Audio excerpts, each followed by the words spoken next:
ఇక్కడున్న యవనస్తులు చెప్తున్నాను, మీ దేహము దేవుని ఆలయం, మీ దేహము పరిశుద్ధాత్ముడి ఆలయం. మీ యవన కాలము దేవుడు మీకు ఇచ్చిన బలం అండి.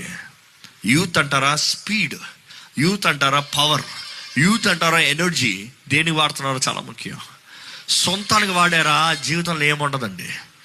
పాపపు మార్గం, విశాల మార్గము, మోసకరమైన మార్గము, కొంతకాలపు కార్యముల కొరకు జీవితాలను పాడు చేసుకున్నారా, అయ్యో.